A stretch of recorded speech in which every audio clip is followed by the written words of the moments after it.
Is a celebration so outlandish that it nearly sparked a world war? Is it so ridiculous that a complete squad was barred from entering a stadium? Whoa. These are the 8 football celebrations that are prohibited. And wait till you see what Ronaldo did that nearly got him kicked out of the Champions League. Welcome back to another exciting video. Today's video is about 8 banned celebrations in football. Before we start the video, please like, subscribe, and press the bell icon. Number 1. First and foremost, Richarlison scored a goal and planned to set fire to a stadium. Here's how it works. When he was at Everton, where Charlotte's song was a smoke, he scored goals and became a critical team member. And after scoring the game-winning goal against Chelsea, he grew so ecstatic that he went above the norm by doing this. I won't lie, it looked pretty cool. Unfortunately for Richarlison, the English FA was not impressed, and he was soon on the ropes. They labeled this as improper misconduct, and once Richarlison agreed to the charge, he was fined $25,000 and prohibited from playing for 1 game. Number 2. That's almost as wild as Robbie Fowler getting inebriated on live television. Robbie Fowler was furious going into the 1995 Merseyside Derby. For months, Everton fans had accused him of using banned substances to give his game a boost, and Fowler was sick of having to explain and defend himself. So just after he opened the scoring, he mocked him. Wah, Gerard Houllier, Fowler's manager, stepped out to explain the celebration was just a dance copy. But man, you're not deceiving anyone. Fowler's joy was out of this world.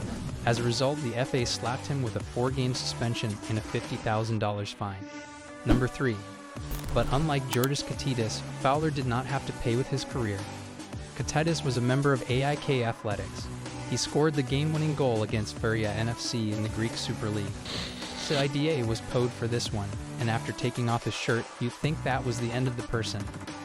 But he had one more party planned that would cost him everything. Guys, back in the day, this celebration was a special homage to Adolf Hitler. And if you're unfamiliar with this man, let's say he slaughtered over 10 million people and began World War II. So shortly after Katidis did this, everyone, including his followers, went crazy. The fans of AEK Athens refused to support Katidis and his conduct. When the Greek FA became involved, Katidis was barred from participating in any sporting activity in Greece for the rest of his life. What a depressing way to end your career. If you're going to perform a particular salute, I recommend researching it before the game. Number 4. You want to avoid winding up like Katidis or Nicolas Anelka. Anelka returned to the Premier League in 2013, signing with West Brom, but his first few months were abysmal. See, Anelka finally scored his first goal against West Ham in December, and to celebrate, he wanted to make a big statement and relieve some of the strain. But he somehow made it worse. Guys, that sign right there is known as a quenelle, and it is anti-Semitic. It was also a nod to the Nazis in the early 1990s. Anelka claimed he imitated his friend and French comic Dudon, but the English FA didn't see it. Perceived it that way, and he was banned for 5 months. West Brom later terminated Anelka's contract and retired a few months later. Anelka wasn't as fortunate as his former colleagues Didier Drogba and Drogba Kalou, who almost supported jail time for his support of prisoner. Number 5. Chelsea defeated Middlesbrough 2-0 in 2008, yet the result was not even the main headline. Drogba and Kalou scored, and their celebrations caused heated controversy. They're both from the Ivory Coast, and the Ivorian authorities had recently released famous campaigner Antoine Assail from prison. So Drogba and Kalou's celebrations appeared to support his release. To make matters worse, the Football Association had already banned Ipswich Town's David Norris for the identical gesture. So Drogba and Kalou knew they were in a critical scenario.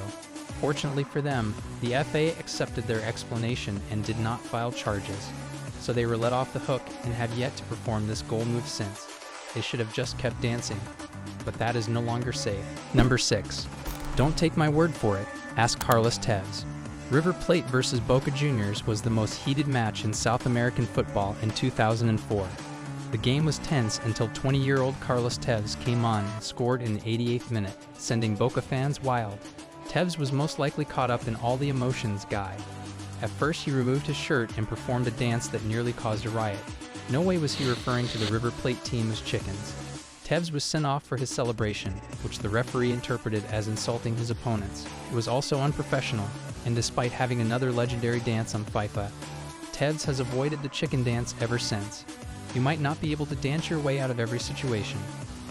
Vinicius Jr. had to learn the hard way after his dance caused a whole squad to be barred from entering a stadium. Number 7.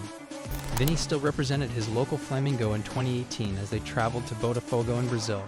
They won the game by a score of 3-1, courtesy of Vini's late goal. But he wasn't thinking clearly when he went to celebrate, because what happened next was a ticking time bomb waiting to go off. This crybaby celebration means a lot to Botafogo fans and is heartbreaking. Many Botafogo players were observed publicly crying following several severe officiating decisions in a match they lost in 2008.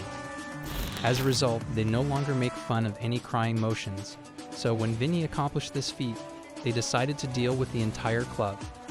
Flamengo was scheduled to play Boa Vista in the Guanabara Cup final on Flamengo's turf. However, the club denied them and prohibited them from utilizing it. That could have been prevented, just as Bender could have avoided spending $100,000 for Crazy. Number 8.